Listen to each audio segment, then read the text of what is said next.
In 1992, the Food and Drug Administration decided that genetically modified organisms were the functional equivalent of conventional foods.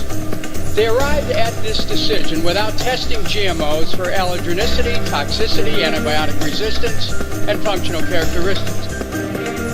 The aim of the seed industry is $1 trillion of profits from royalties every year. And the aim is no farmer should have access to their own seed. The aim is every farmer should be forced into the market every year.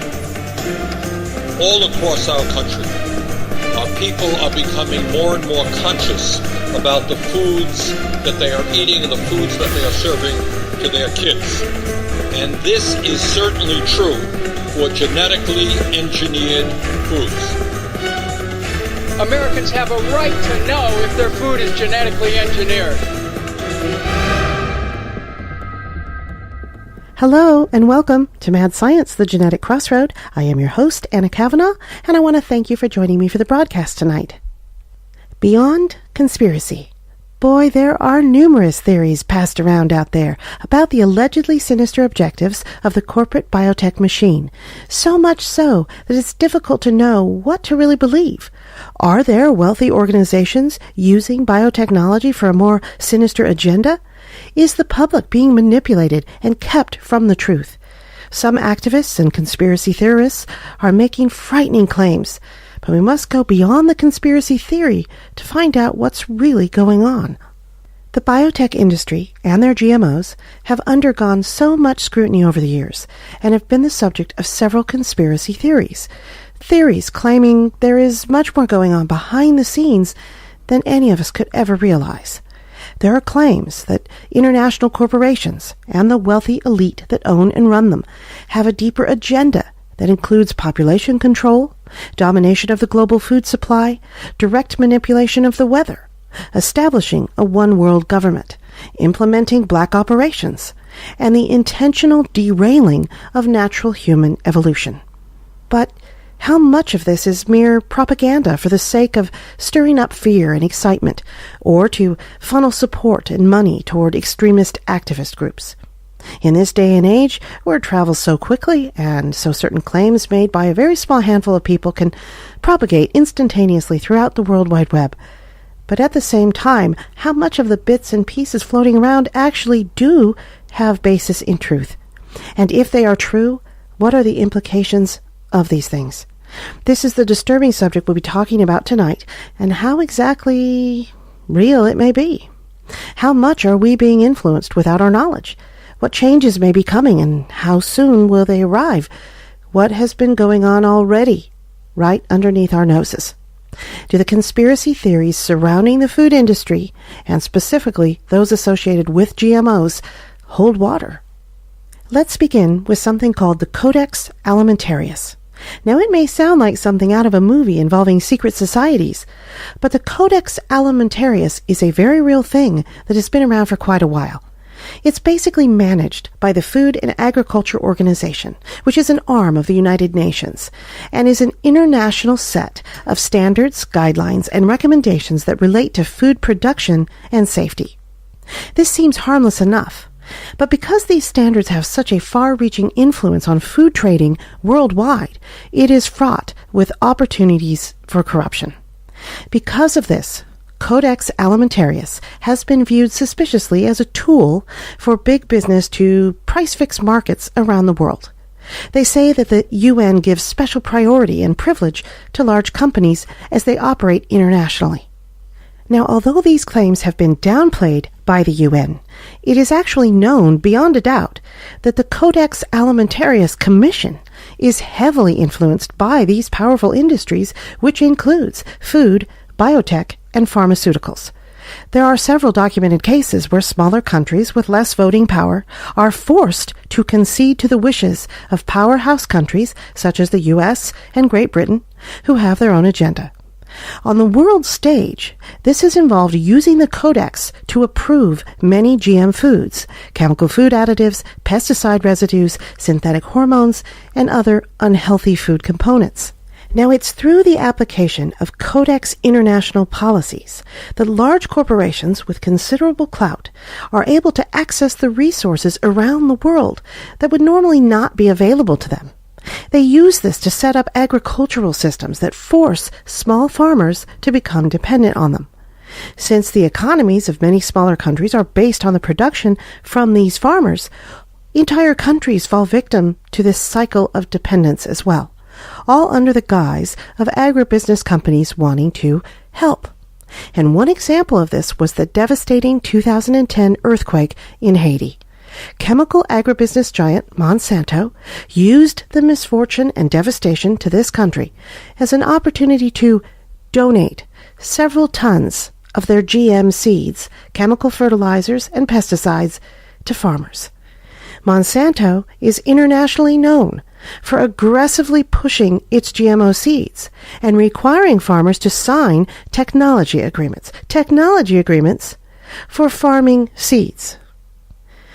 In many cases, farmers are not always made fully aware of what it is they're signing, and as such find themselves forced to buy Monsanto seeds each year after each year at high cost. In the case of the Haitian farmers, they were able to recognize the trap being set and unanimously rejected the Monsanto gift by burning the supplies. There has also been some controversy regarding individuals who may or may not have participated in the establishment of Codex Alimentarius. Many anti-Codex organizations have asserted that Nazi war criminals, Fritz Meer and Hermann Schmitz in particular, were principal architects of the organization. But because many of these claims are made with only indirect evidence or no evidence at all, one might be tempted to disregard them at first glance. However, as the allegations have gained more attention, the Codex Commission has attempted to refute them. But it does not offer any evidence in its attempts. The bold claims state the Codex was founded by these individuals because they had direct experience in designing population control mechanisms. But if it is true that Nazi war criminals were employed to construct such a thing, who employed them to do so? Well, the conspiracy theory deepens in that Codex Alimentarius is closely tied to something known as Agenda 21, also a United Nations program that's promoted as pursuing sustainability of global resources. And I've talked about Agenda 21 before on the show. But Agenda 21 is speculated by many as having a much more sinister objective. And here's an excerpt from the very mission statement of Agenda 21. It reads, quote, "Effective execution of Agenda 21 will require a profound reorientation of all human society, unlike anything the world has ever experienced, with a major shift in the priorities of both governments and individuals, and an unprecedented redeployment of human and financial resources. This shift will demand that a concern for the environmental consequences of every human action be integrated into individual and collective decision-making at every level." Whoa. Rewind, listen to that again. That is a direct quote from the Agenda 21 mission statement. The idea is that the global population at large, that's us, is responsible for negative impacts on the environment, as well as the resource shortages we're facing, and thus we need to be reorganized and governed lest we destroy the planet. The Agenda 21 document goes on to state that its mandates will be implemented everywhere, even at the local community level. So, for example, it reads, quote, "Each local authority should enter into a dialogue with its citizens, local organizations, and private enterprises to formulate a local Agenda 21. Through consultation and consensus building, local authorities would learn from citizens as well as local civic, community, business, and industrial organizations and acquire the information needed for formulating the best strategies." End quote.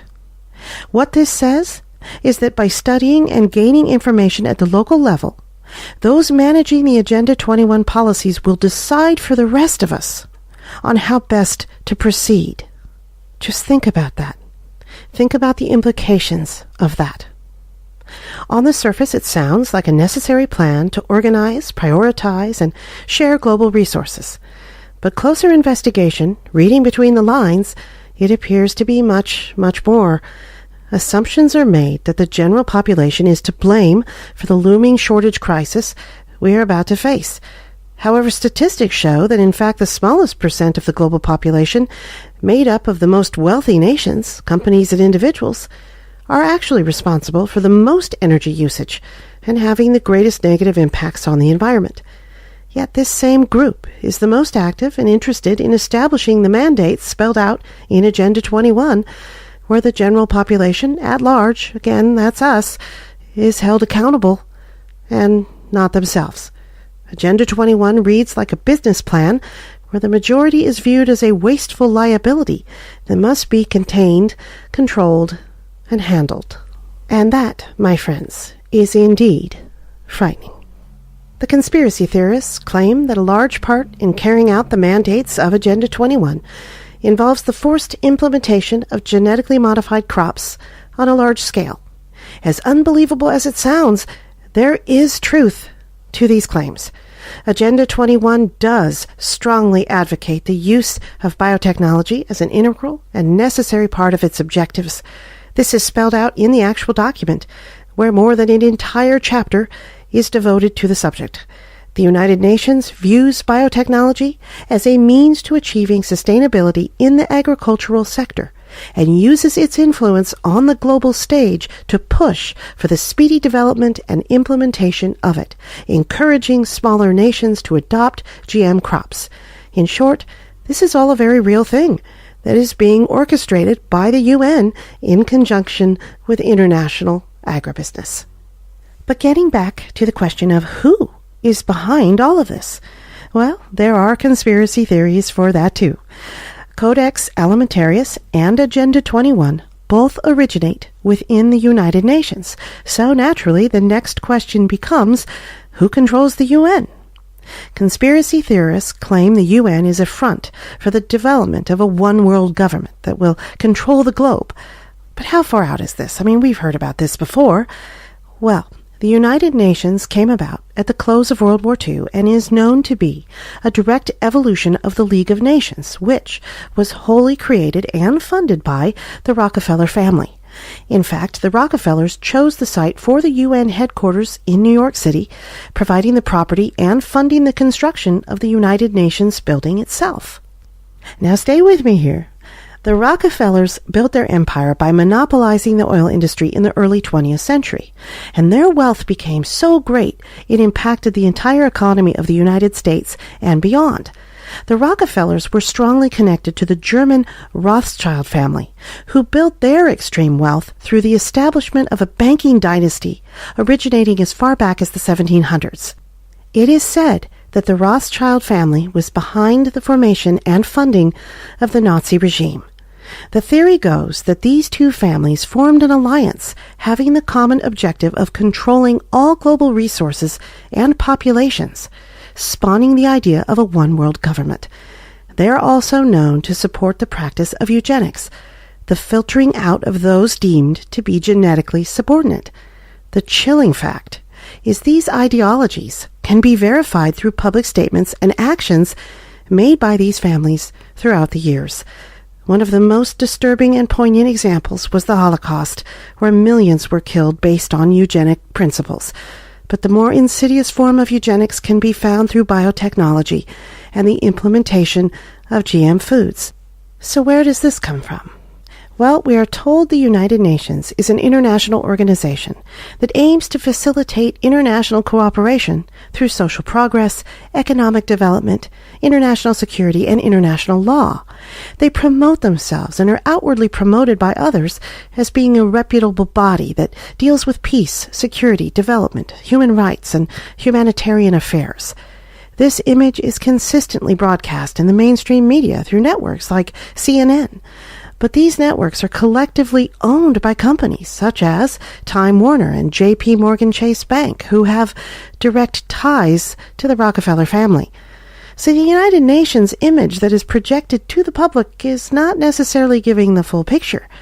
If these claims are true, then the United Nations is actually built on principles that are not in the best interest of mankind, and it follows that any program within it claiming to be humanitarian should be looked at very carefully.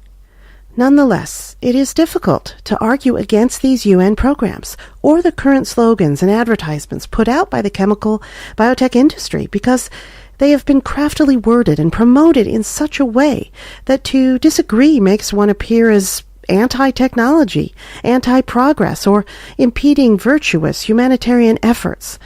They are instilling in the public domain that genetically engineered agriculture is not only a good thing, but a vitally necessary thing that must replace existing methods in order for us to survive as a species. Another claim by pro-GMO groups is that erratic weather patterns make for unpredictable growing conditions, and many regions are experiencing more drought while others are experiencing much more rain. The end result, they say, is lower yielding crops unless GM seeds are adopted. And here again is where the conspiracy theory deepens even further and becomes more disturbing when we begin to talk about speculations that drastic changes in weather patterns may be intentionally instigated by the powerful corporations themselves, controlling the weather to force dependence on their GM seeds. As ridiculous as this theory sounds, it may not be so far-fetched. Control of the weather is not a new idea, but one that was first seriously attempted in the 1950s. Since then, experiments have been carried out, mostly for military purposes, that have investigated ways to bust up clouds to prevent rain, and to seed clouds with chemicals to induce rain. There is speculation that powerful governments like the U.S. have been engaging in weather manipulation for years now through a technology called HAARP, which focuses high-energy electromagnetic waves at regions in the atmosphere, more to induce global changes than regional. The fact that weather manipulation has been experimented with for decades should point to the very real possibility that corporations with enough financial power and governmental connections could feasibly do this for their own purposes. Which takes us a step further. Recently, the biotech agribusiness giant Monsanto purchased Climate Corporation, the premier weather data company in the world. Although Monsanto insists it is only interested in monitoring the weather to give farmers an advantage in planting and harvesting crops, could there be more to it? There is no doubt that Monsanto has profound connections within the U.S. government and has the financial clout to pursue any business venture. But with the surprising billion-dollar purchase of a weather data company, it has raised suspicions about whether there is more to this picture. It is known that agricultural soils are showing more chemical components such as aluminum, barium, boron, and arsenic, all known to be chemicals used in weather alteration. One of the primary new GM seeds currently being tested and produced by Monsanto are drought-resistant varieties. Is it a coincidence that several drought-stricken areas around the globe also have the same chemicals found in their soil that are used to induce drought conditions? Monsanto has not admitted to doing such a thing, but the facts point to a disturbing conclusion. Monsanto, in conjunction with the U.S. government, may be intentionally inducing drought conditions in certain regions to boost the sale and need for GM seeds. As incredible or impossible as that may sound for a corporation to do such a thing, we have to remember that Monsanto has already shown an incredibly frightening lack of restraint when it comes to tampering with natural processes. And it's not just Monsanto. They're not the only ones in the biotech business. But Monsanto has built an empire on the manipulation of genetic material to then place the stamp of ownership on it. They have engaged in the cover-up of toxic catastrophes where thousands of lives have been lost and damaged. And they continue to promote GM technology and the pesticides that go with them as completely safe, when it is scientifically known they are not. They have explicitly stated that their end goal is to control all food crops on the planet. Now, with the chemical evidence found in agricultural soil around the world, it appears they may be involved with weather manipulation as well. The words conspiracy or conspiracy theory have come to be associated with something negative that should be disregarded as crazy, overboard, dramatic, or just propaganda. However, time and time again, even though some of the details of a theory may not be correct, the overall underlying inference of such theories can be spot on, much to the chagrin of those trying to cover it up. Having said that, it is important to keep in mind that there is so much put out there that has no basis in truth. A rumor or conspiracy theory may be spun to distract from what is really going on. And that is why we should strive to educate ourselves as much as possible on the issues, weighing and comparing the factual information we know, some of which we discussed here in the show tonight, with the speculations being made. Somewhere in this study and examination, we can at least get beyond the conspiracy and to the truth, or at least much closer to it. One thing is certain. We now have a well-documented, factual history of the policies and practices used by the biotech industry. And by examining what we have learned from the past and comparing it to what we are witnessing in the present, we have a solid guide to where this frightening industry aims to take us into the future. So now we'll move on to a special segment of the show called The Listener's Voice, which is where folks out there have kindly taken the time to write into the website with their questions and comments, and to close each show of the program, I'll go through as many as I can. And we'll begin with Krista Camwell. She writes in and says, "Hello, I really like listening to the show. This is my first time writing in. I always learn new things listening through your broadcast, and then usually even more when I listen back to your archives. Keep up the great information, please. I've been paying attention to genetic engineering for some time now, and read somewhere that most of the human genome is owned by a lot of different companies. I was wondering if you have any actual numbers on this. I think the whole idea of owning genes is totally wrong. How can it be legal for a company to own human genes? Wouldn't that mean they could own each of us in a way?" Well, hi, Krista. Thank you so much for taking your time to write into the show, and I want to thank you so much for your kind words and support for what I'm doing here. It is a very interesting question you bring up, and it is disturbing to an awful lot of people. How can it be okay for a business to own something that should be unownable?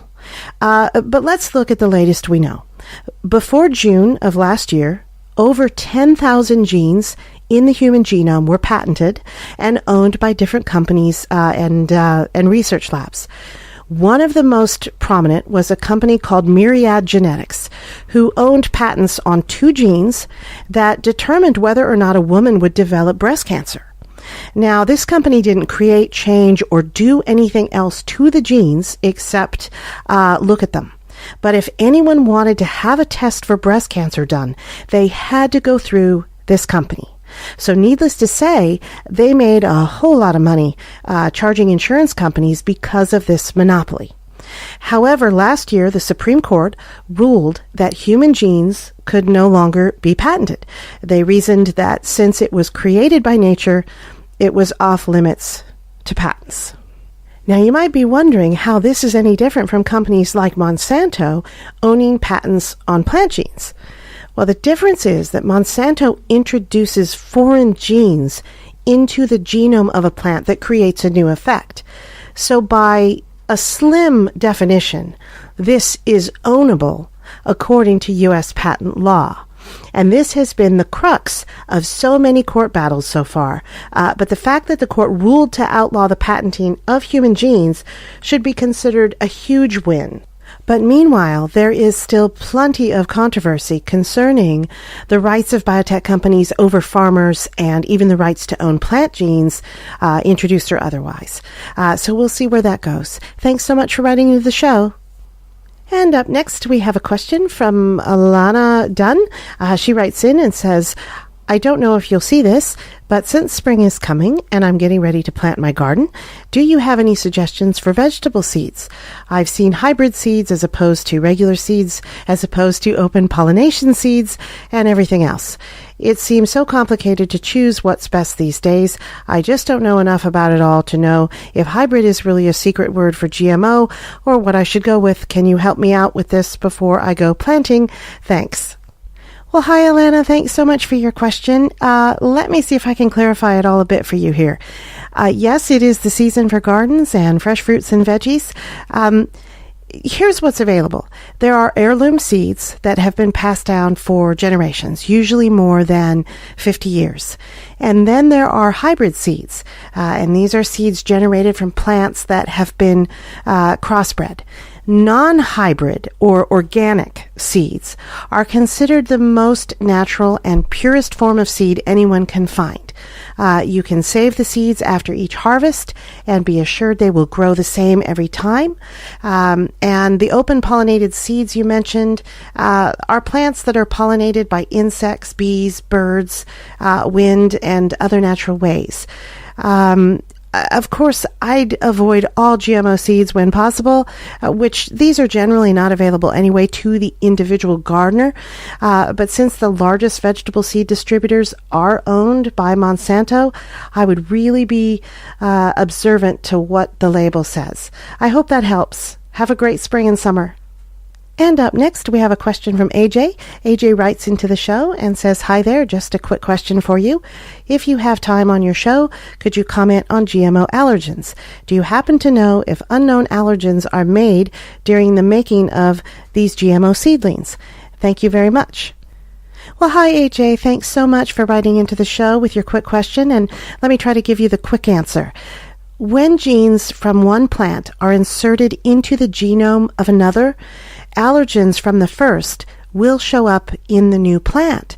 But it's not always so simple, because anytime genes are put together in new combinations, during the process of creating GMOs, there will always be a potential for unknown and unexpected results. So in many cases, new unexpected allergens are formed, and there is really no good way, unfortunately, to anticipate these. And this means that once a GMO plant is made and put to market, there is still a chance that people will have allergic reactions to it. You would think that regulations on this might be more strict, but sadly, they aren't. Thanks so much for writing into the show. And with that, I've run out of time in this segment. If you would like your question or comment to be featured on the show, I would love to hear from you. Just pay a visit to the website at www.geneticcrossroadradio.com and follow the link to the listener's voice. Once there, just fill in the form and send me along your thoughts. I'll feature as many as I can during each broadcast. Your voice, it really does matter, and will help make a difference in both the future of our food and our human health. This show is a conversation, and that's where all change begins. So let's get talking. And I also want to just tell you about the Facebook page for the series. If you're enjoying the show and would like to participate in some more interactive communication, I would love for you to come and give a like and join in at www.facebook.com/Anna Kavanaugh Mad Science Genetic Crossroad. And you can also follow the show on Twitter at GMO Mad Science. And I'll hope to see you there. Thank you for listening to Mad Science, the Genetic Crossroad. Please join me every Tuesday for more on GMO. On next week's show, that's Tuesday, April 1st, we'll continue our conversation with an episode named From Double Helix to Double Standard. Since the industrialization of our food supply, corporations have continued to push the limits of minimizing costs to maximize profits. Although GMOs make up a large part of this, in recent years, there has been an ever-growing list of dangerous chemical additives to our food that are being approved by the FDA and USDA. Dangerous chemicals that are outlawed in most all other countries. Why then are U.S. consumers exposed to these toxic substances, and why are we not being told? It's time we talk about that, and I hope you'll join me for next week's broadcast.